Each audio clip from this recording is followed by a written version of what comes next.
strategies to work on. Thank you. Vice Chairman Brady. Thank you. I'm pleasantly pleased to get a second round, so we'll do a lightning round with you, Chairman, if that's okay. Transparency is a major issue with the Fed, and we hear critics today.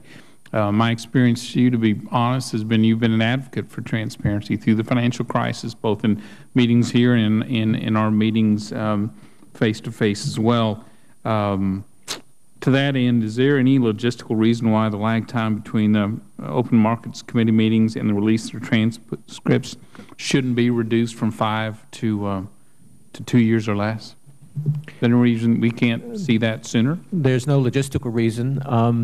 My concern is, 2 years is within a tightening or easing cycle. What we noticed when the transcripts were released with a 5-year lag was that the meetings became much more constrained. People started reading their statements. There was just much less give and take.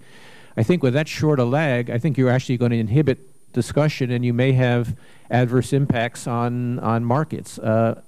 We provide a great deal of information in our minutes, in our testimonies and speeches and the like, and I'm, of course, happy to meet with you and discuss issues that you might have. I think no other central bank in the world provides the transcripts with any lag, as far as I know. So this is actually quite a transparent policy that we have, and I do think it would create some problems to shorten that considerably. On China, there is a focus on currency, but noting that the U.S. devalued its currency by a peak of about 15% over 2 years. It's now closer to 12% today.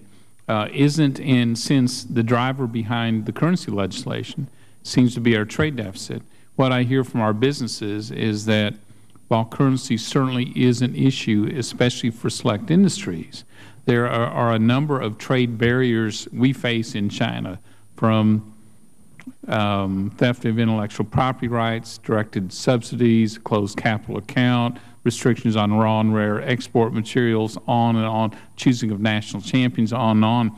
If Congress is to tackle our trade deficit with China, isn't it more important that we look at the whole range of trade barriers that restrict our sales into that growing market?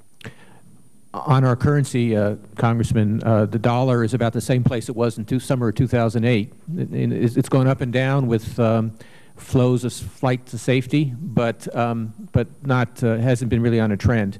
On your question, absolutely. I've been involved in the strategic and economic dialogue since its inception, and we talk every time with the Chinese about all these issues, and I think continued pressure, discussion with them about these trade barriers and these related issues, I think is very important, very constructive. Thank you, Chairman. Thank you, Vice Chair Brady. Senator Sanders. Thank you, Mr. Chairman.